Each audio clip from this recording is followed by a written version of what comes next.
اور مومن مرد اور مومن عورتیں ایک دوسرے کے دوست ہیں کہ اچھے کام کرنے کو کہتے اور بری باتوں سے منع کرتے اور نماز پڑھتے اور زکوٰۃ دیتے اور اللہ اور اس کے پیغمبر کی اطاعت کرتے ہیں۔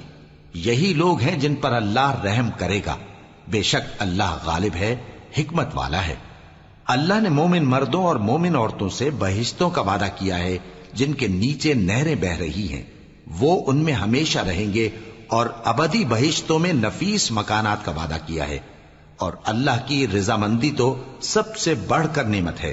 یہی بڑی کامیابی ہے۔ اے پیغمبر، کافروں اور منافقوں سے جہاد کرو اور ان پر سختی کرو، اور ان کا ٹھکانہ دوزخ ہے اور وہ بری جگہ ہے۔ یہ اللہ کی قسمیں کھاتے ہیں کہ انہوں نے تو کچھ نہیں کہا، حالانکہ انہوں نے کفر کا کلمہ کہا ہے اور یہ اسلام لانے کے بعد کافر ہو گئے ہیں، اور ایسی بات کا قصد کر چکے ہیں جس پر قدرت نہیں پا سکے۔ اور انہوں نے مسلمانوں میں عیب ہی کون سا دیکھا ہے سوائے اس کے کہ اللہ نے اپنے فضل سے اور اس کے پیغمبر نے اپنی مہربانی سے ان کو دولت مند کر دیا ہے۔ سو اگر یہ لوگ توبہ کر لیں تو ان کے حق میں بہتر ہوگا، اور اگر منہ پھیر لیں تو اللہ ان کو دنیا اور آخرت میں دکھ دینے والا عذاب دے گا، اور زمین میں ان کا کوئی دوست اور مددگار نہ ہوگا۔ اور ان میں بعض ایسے ہیں جنہوں نے اللہ سے عہد کیا تھا کہ اگر وہ ہم کو اپنی مہربانی سے مال عطا فرمائے گا تو ہم ضرور خیرات کیا کریں گے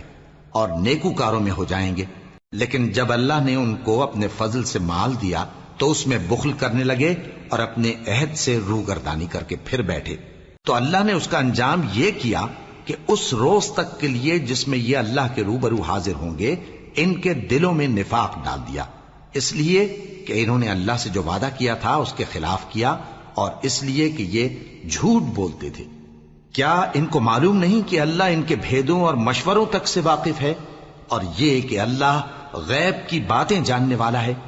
جو مسلمان دل کھول کر خیرات کرتے ہیں اور جو بیچارے غریب صرف اتنا ہی کما سکتے ہیں جتنی مزدوری کرتے اور تھوڑی سی کمائی میں سے بھی خرچ کرتے ہیں، ان پر جو منافق تان کرتے اور ہنستے ہیں، اللہ ان پر ہنستا ہے اور ان کے لیے تکلیف دینے والا عذاب تیار ہے۔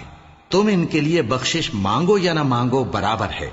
اگر ان کے لیے 70 دفعہ بھی بخشش مانگو گے تو بھی اللہ ان کو نہیں بخشے گا، یہ اس لیے کہ انہوں نے اللہ اور اس کے رسول سے کفر کیا، اور اللہ نافرمان لوگوں کو ہدایت نہیں دیتا۔